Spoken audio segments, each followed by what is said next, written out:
Hello friends, welcome to astro economic classes. तो आज की इस वीडियो में हम बात करने वाले हैं price elasticity of demand and उसकी डिग्रीज के बारे में।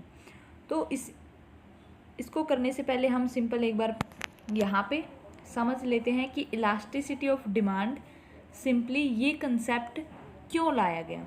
ठीक है, लॉ ऑफ डिमांड था कि उसमें हमारा प्राइस होता था, क्वांटिटी होती थी, उनमें चेंज दिखाया गया था। लेकिन फिर ये इलास्टिसिटी ऑफ डिमांड का कंसेप्ट आखिरकार लेके क्यों आए।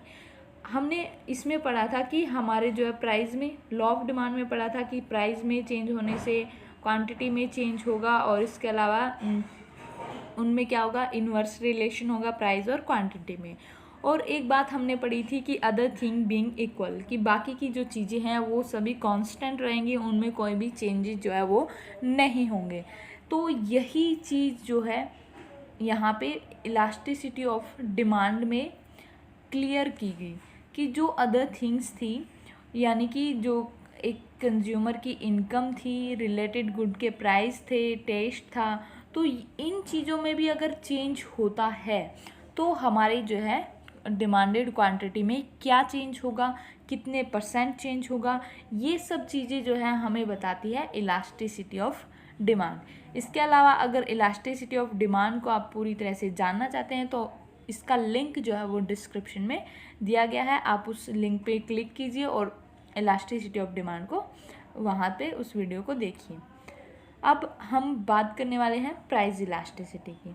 तो प्राइस इलास्टिसिटी ऑफ डिमांड होता है कि हमारे प्राइस में कितने परसेंट चेंज होने से हमारी जो है डिमांडेड क्वांटिटी में कितना परसेंट चेंज होगा। ठीक है, कि प्राइस में कुछ परसेंट चेंज हुआ तो उसकी वजह से हमारी जो है डिमांडेड क्वांटिटी में क्या चेंज होगा। ठीक है, कि percentage change in demanded quantity by में परसेंटेज चेंज इन प्राइस। तो ये हमारी होती है इलास्टिसिटी ऑफ डिमांड। ठीक है, प्राइस इलास्टिसिटी ऑफ डिमांड ये होगी कि प्राइस में कुछ परसेंट चेंज होने से हमारी डिमांडेड क्वांटिटी में कितने परसेंट चेंज हुआ। अब इसको निकालने का फॉर्मूला होता है यहाँ पे E P is equal to derivative of Q by में Q and derivative P by में पी। तो यहाँ पे जो डी है इसकी जगह हम चेंज इन पी और चेंज इन क्यू भी जो है यहाँ पे निकाल सकते हैं। तो सिंपली इनका फॉर्मूला होता है ई पी का कि percentage change in demanded quantity by में परसेंटेज चेंज इन प्राइस। ठीक है, प्राइस में कितने, डिमांडेड क्वांटिटी में कितना परसेंट चेंज होगा और उसके अलावा प्राइस में कितने परसेंटेज चेंज होगा, इनका जो रेशो आएगा वो हमारा होगा प्राइस इलास्टिसिटी। ठीक है, अब जब हमारे पास ये सिंपल हमने फॉर्मूला पढ़ लिया तो अब ये दिखाएंगे कि ये कैसे आया। ठीक है, तो ये आया हमारा जब सिंपल चेंजेज आ गए। तो चेंजेज होता है डिमांडेड क्वांटिटी में कि चेंज इन क्वांटिटी कितना है, इसके अलावा हमारी क्वांटिटी कितनी होगी, और इसके अलावा चेंज प्राइस में कितना है और हमारे पहले वाला प्राइस वो क्या होता था। तो ऐसे निकल के आता है। तो इससे आगे निकलेगा हमारा P बाय में Q इंटू में हमारा आएगा डी क्यू बाय में डी पी, और यहाँ पे आगे जो है माइनस का यहाँ पे वो आ जाएगा साइन। ये इसलिए आया है क्योंकि हमारी जो प्राइस और हमारी क्वांटिटी जो है इन दोनों में नेगेटिव रिलेशन होता है। ठीक है, तो इसी वजह से इनके सामने जो है एक नेगेटिव साइन आ जाएगा। तो ये हमारा फॉर्मूला यहाँ पे हो जाता है। तो हमारा होगा E P is equal to P by में क्यू, ठीक है, आगे माइनस और इंटू में डी क्यू बाय में डी पी। तो ये सिंपल जो है फॉर्मूला हमारे पास आ जाता है प्राइस इलास्टिसिटी ऑफ डिमांड का।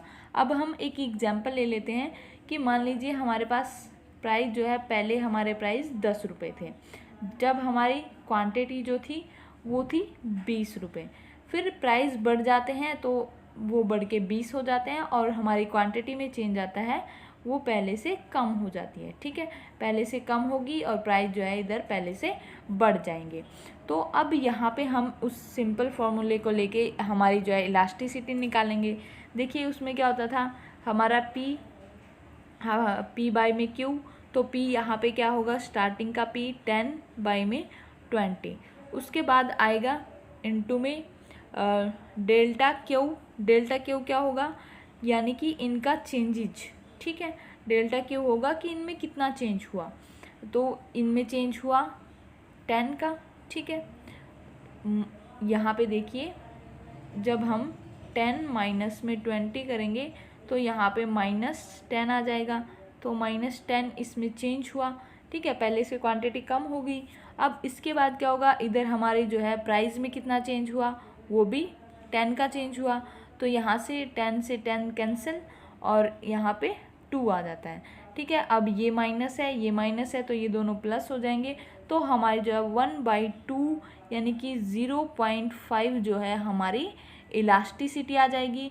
कि हमारी जो है हम यहाँ पे कह सकते हैं कि जब हमारे प्राइस में 1% चेंज होता है तो डिमांडेड क्वांटिटी में 0.5% जो है वो चेंज होगा, ठीक है। यही परसेंटेज चेंज हमें निकालना था कि 1% चेंज होने से हमारे डिमांडेड क्वांटिटी में 0.5% जो है वो चेंज होता है। तो ये है प्राइस इलास्टिसिटी। अब इसके बाद करते हैं degree of price elasticity of demand. तो फर्स्ट है हमारी परफेक्टली इलास्टिक डिमांड। तो परफेक्टली इलास्टिक डिमांड में क्या होता है कि जहाँ पे प्राइस में एक छोटा सा चेंज भी अगर आ जाता है तो हमारे डिमांडेड क्वांटिटी में इन्फिनिटी जो है चेंज आ जाता है, ठीक है, इन्फिनिटी चेंज आ जाएगा।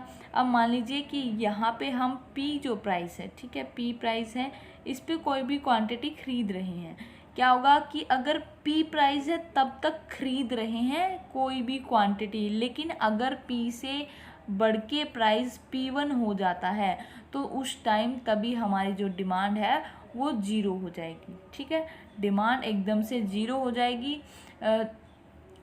तो यहाँ पे क्या होगा कि प्राइस में कोई भी चेंज नहीं होना चाहिए, प्राइस में कोई भी चेंजेज नहीं होने चाहिए, प्राइस हमेशा सेम रहनी चाहिए, उस पर हम जो है अलग अलग यहाँ पे क्वांटिटी की डिमांड कर सकते हैं। तो प्राइस इलास्टिसिटी ऑफ डिमांड होगा कि जब हमारी जो है प्राइस में कोई भी चेंज ना हो, बल्कि हमारी डिमांड जो है प्राइस जो है उसमें कोई भी चेंज ना हो और डिमांड जो है वो उसी प्राइस पे कितनी भी हो सकती है, ठीक है, कम भी हो सकती है, ज़्यादा भी हो सकती है, लेकिन अगर प्राइस में थोड़ा सा भी चेंज हुआ तो हमारी डिमांड में जो है वो इन्फिनिटी चेंज हो जाएगा, ठीक है। इसलिए हम जो है इसको बोलते हैं ED = इन्फिनिटी, ठीक है।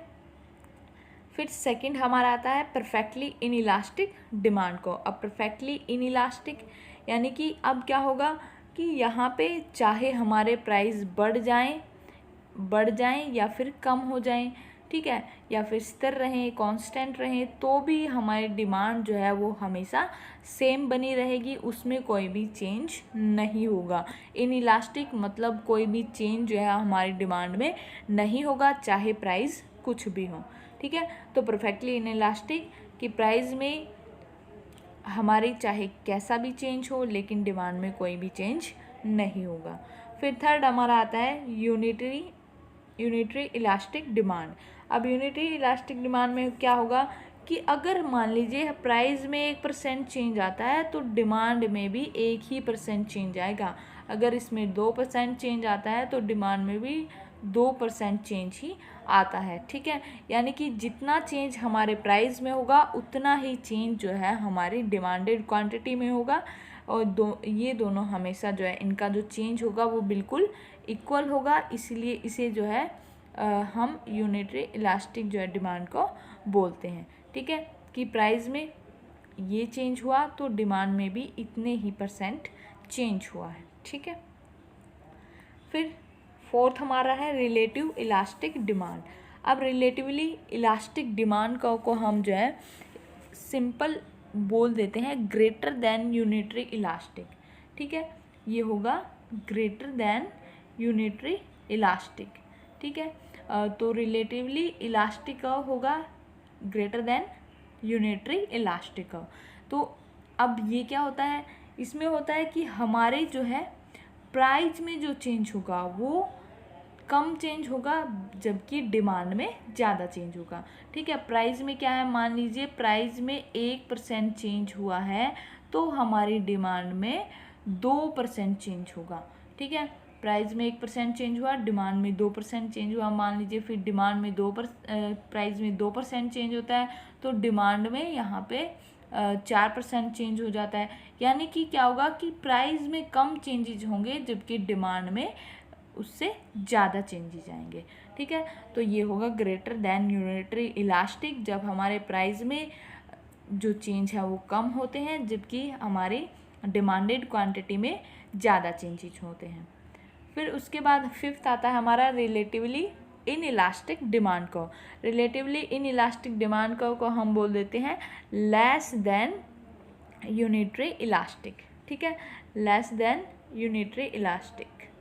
तो ये होता है हमारा कि अब की बार क्या होगा, उसके बिल्कुल अपोजिट होगा कि अब की बार प्राइस में ज़्यादा चेंजेज होंगे और डिमांड में कम चेंज होंगे। यानी कि अगर प्राइस में 2% चेंज है तो डिमांड में 1% ही चेंज होगा। ठीक है, प्राइस में ज़्यादा चेंज होंगे और डिमांड में कम जो है चेंज होंगे, इसलिए हमारा डिमांड को जो है इसका इस टाइप का होता है, बिल्कुल स्टेप। ठीक है, यहाँ पे प्राइस में ज़्यादा चेंजेज हैं और डिमांड में कम चेंज हो रहे हैं। तो ये थी हमारे आज के जो है elasticity, price elasticity of demand और उसकी डिग्रियाँ। अब इससे नेक्स्ट जो वीडियो है उसमें हम बात करने वाले हैं हमारे मेज़रमेंट की। ठीक है, प्राइस इलास्टिसिटी के मेज़रमेंट्स जो होते हैं 5 मेज़रमेंट है main: total expenditure method, percentage method, point method, arc method, revenue method. तो नेक्स्ट वीडियो में हम इनके बारे में बात करेंगे। अगर वीडियो अच्छा लगा तो प्लीज़ लाइक कीजिए, शेयर कीजिए और हमारे चैनल को सब्सक्राइब कीजिए। Thank you.